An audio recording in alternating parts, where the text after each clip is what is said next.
ML Sports Take brought to you by Batavia Downs Gaming and St. Bonaventure University's online Masters in Journalism. Log on to sbujournalism.com today. In under 2 years, you can get your journalism degree at sbujournalism.com. 63-49, Bana beats Richmond at home. Double-digit win. Immediate takeaways. I go right to the beginning of the game. And, it was 8-2 Richmond and 10-4, and then Bana is starting to go, right? And then it's kind of a back and forth, weird first half. Open players on Richmond quite a bit. Bana's defense kind of leaky. Offense not quite executing as much.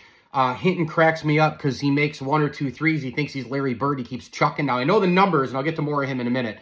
But I know the numbers worked out for him in terms of, how many points he scored and the percentage from three. It didn't feel that way in the beginning. It didn't look that way in the beginning, but it did level out, right? It was a really weird defensive game in this first half. When Council made that dunk and maybe the RC started to finally get a little juice, a little energy. Goodness. And Jones makes a three-pointer. You're up 6. You're thinking, okay, maybe some kind of a run here is coming. Bana goes up 7, then they go up 9, then they go up 12.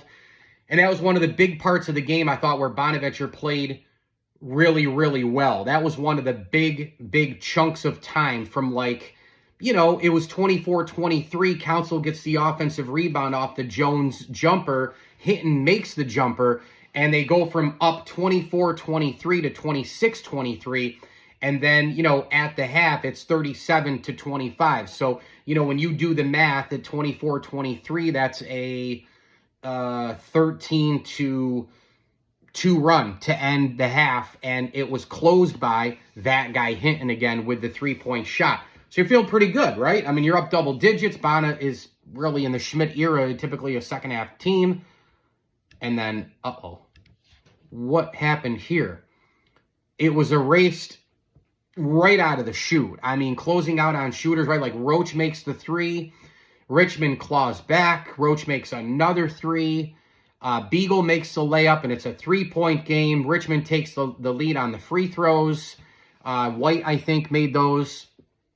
And then you're like, oh, man, this is going to be kind of a dogfight. And I thought from the beginning of the half until about, even with Council making the layup, the and one, I still didn't feel great. Bana was up 6 after the Chance Moore one free throw made out of 2. I thought they partially got control of the game at least. That was a big thing for me. Was it started to spiral out of control to the point where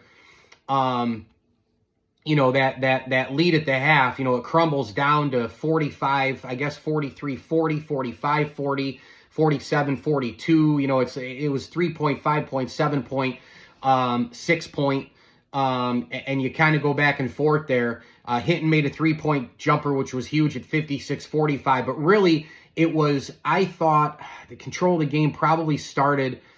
I want to think when Richmond had 42, 43-ish points and into 45 points, and you're starting to get into that 8-minute, 6.5, 5-minute time period, 5.5, 5-minute, 4-minute, Bonaventure's defense started to really get strong.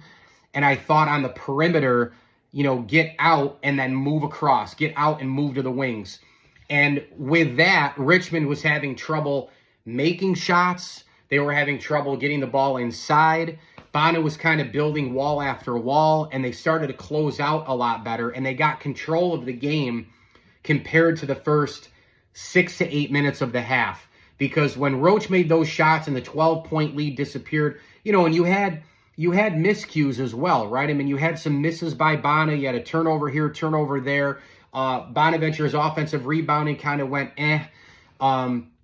and then Richmond would come back and score a bucket. Wedlow made a big layup too at 12:49, or the and one, I should say. But again, Bonaventure had the Wedlow had the turnover shortly after that, right?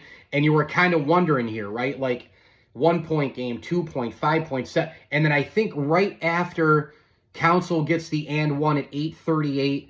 Bonaventure started to get possessions. Thompson missed a jumper, but Bonaventure started to get bigger, better rebounds, better defensive stops. I know Beagle made the layup to cut it to 5, but you could start to see it slowly but surely. And then as Richmond is making, Richmond had a big turnover, Hinton, they turned that into points. There was one big, I remember in the first half, there was one huge thing where Hinton went to the rim and he went for the dunk, and I'm like, oh my God, just lay the ball in. You could see how the transition was going. This was way back in the first half. It just came to my mind, so I wanted to say it. He misses that dunk, and then Richmond comes down, makes a 3, and you're like, dude, it's a 5-point swing. Jack Milko noted it, and it was just those kind of plays, right? In the first half, they gave you a little bit of anxiety, and then the second half coming out, it was those kind of plays where it was, can you get going? Can you get successive possessions where you start to take control of the game? And I thought finally, at that moment where, you had the and one by Council at 8:30 and change to go. Big moment in the game. You go up 8. Hinton making the 3-pointer at 5 minutes to go. In between there, you had a lot of things go on where you got control of the game. Big Jones defensive rebound, big block by Chance Moore, better possessions on offense, rotation, closing out on shooters, all of those things happening 3 to 5 minute time span. And then you work into it here and you're up 12, and you're really at that point, you pretty much never really looked back, right? And well, you're up 11, when Hinton made that 3, but you still have 5 minutes to go. But it was a successive, all the things that I noted, they kept happening. Richmond couldn't make shots, maybe a little bit rattled by the better Bona defense. Bona rebounding was continuing there. And then you just kind of had mop-up duty, free throws made, and you had control of the game to the point where there was no doubt, probably with about 2 minutes to go, you're up 11.3. I would almost say 3.5 minutes now that I think about it, because Council made that shot. You're up 11 with 4 minutes, and then it kind of went back and forth. There wasn't really a lot of scoring from that point until the end of the game. So you did what you had to do. Richmond is not a good team. You were home. Bonaventure needs full force Riley Center here from the rest of for the rest of the year. My gosh, this team, again, the energy was lacking there last night. Richmond did not get a lot out of their starters. This was a horrible offensive game for Richmond. They shot poorly from the field, poorly from 3. They're not a good rebounding team, which Bonaventure finally took advantage of. They had 3 offensive rebounds in the game. You've got to be kidding me. Bonaventure had 30 rebounds total in this game. Bonaventure only had 4 offensive rebounds in this game. But it was the late defensive rebounds in 4 to 8 minute stretches that Bona really, they took control of the glass on the defensive end. They took control closing out. They took control offensively, executing in those stretches I talked about. They got 9 points off the bench from Wedlow and Thompson, which I thought were big. And then they just kind of slugged it out. Hinton, meanwhile, he scored 19. He went 5 of 10 for 3. It didn't feel like it quite, because when he makes a couple, he just starts chucking them.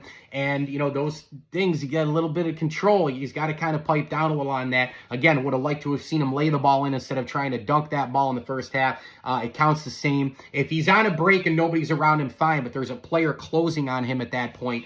I thought Council Jr. was not amazing, but he was very good and he was steady. 14 points, 5 assists. Only 1 turnover. He had 3 big steals, 7 rebounds on the night. Those were huge. Chance Moore had 9 rebounds on the night. When you get Council and Moore rebounding like they did in those spurts where you're trying to pull the game back, those are big rebounds. And Bonaventure took control of the game back, in my opinion, in the second half, in those moments that I mentioned. They get the win 63-49, and now you basically hold your breath because they're going on the road. Maybe it's good for them, though. Who knows? Seems like to me, if you play at Duquesne, it's pretty much the same exact challenge of having a home game where the crowd is just sitting there and you can't figure out if anybody is in the stands.